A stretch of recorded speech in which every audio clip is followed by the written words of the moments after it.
কাল ছিল একাদশী, তাই আমি রাতের বেলা মায়ের জন্য একটু সবজি সেদ্ধ করে রান্না করেছিলাম।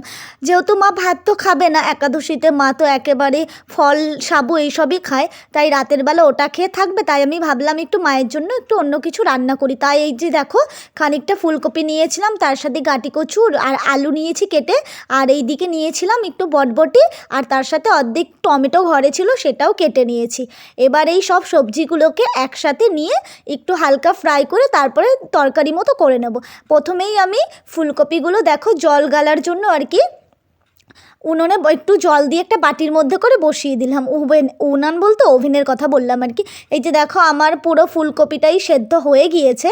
এবার বসিয়ে দিলাম, ওই জলের মধ্যেই ফুলকপিটা তুলে নিয়ে গাঁটি কচুগুলো একটু জল গেলে নিচ্ছি। মায়ের কাছে শুনেছি এই দুটো জিনিস নাকি ফুলকপি আর গাঁটি কচু রান্না করতে গেলে জল গেলে নিতে হয়, তাই আমিও তাই করে নিলাম। তারপরে 4টে বড়ি দিয়ে নিলাম, বড়িগুলো একটু ভেজে নিয়েছি, এইগুলো ঝোলের মধ্যে দিয়ে দেবো। বড়ি দিলে নাকি তরকারিটা বেশ ভালোই হয়। আর তারপরে দিয়ে নিলাম একটু জিরে। আর আমি না জিরে সম্বার দেওয়ার পরে আলু, তারপরে যেই সব সবজিগুলো আছে পরপর সবই দিয়ে নিচ্ছি। আলুটা আগে একটু ফ্রাই মতো করে নিলাম, হালকা মতো ফ্রাই করার পরে একটা কাঁচা লঙ্কা একটু চিরি চিরি করে কেটে নিয়ে তারপরে দিয়ে দিলাম। তারপরে এই যে দেখো দিলাম গাঁটি কচুগুলো। একটু ভয়ে ভয়ে রান্না করছি, কারণ আমি কখনো এইভাবে রান্না করিনি এরকম সবজি, জানি না কেমন হবে। তারপরে দিয়ে নিলাম এই যে দেখো ফুলকপিগুলো। ফুলকপি দেওয়ার পরে দিয়ে নিলাম বটবটিগুলো। এবার এইগুলো সব কিছু ভালোভাবে একটু নাড়িয়ে চাড়িয়ে একটু হালকা ফ্রাই মতো করে নেব। আর তোমাদেরকে বলি, আমার মা যেহেতু ভাত খায় না, না সবজি খায়, আর আমিও না কিছুদিন ধরে একাদশীটা খুবই মানছি, আমিও সবজিই খাই। তারপরে দেখো টমেটো দিয়ে দিলাম, তারপরে একটু হালকা নুন আর একটু হলুদের গুঁড়ো দিয়ে নিলাম, আর তারপরে একটু জিরের গুঁড়ো দিলাম, আর এবার একটু ধনের গুঁড়ো দিচ্ছি। যেহেতু এর মধ্যে কোনো আদা ঠাদা কিছু দিচ্ছি না, তাই ভাবলাম একটু জিরের গুঁড়ো ধনের গুঁড়ো দিলে রান্নাটা হয়তো খেতে টেস্ট লাগবে।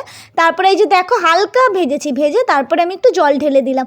তারপরে আবার একটু হলুদ দিচ্ছি, আর এবার একটু নুনটা পরিমাণ মতো দিয়ে দিচ্ছি। তখন তো অল্প দিয়েছিলাম, এবার যেহেতু জল ঢাললাম তাই একটু বেশি করে দিয়ে দিলাম, মানে যতটা তরকারিতে দিতে হয় আর কি। তোমরাও চাইলে এই তরকারিটা ট্রাই করে দেখতে পারো, বেশ কিন্তু খেতে ভালোই লাগে।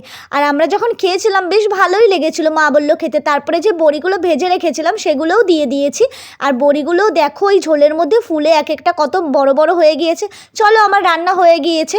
আজকের মতো টাটা। ভিডিওটা যদি ভালো লাগে অবশ্যই লাইক কমেন্ট এবং আমার চ্যানেলটিকে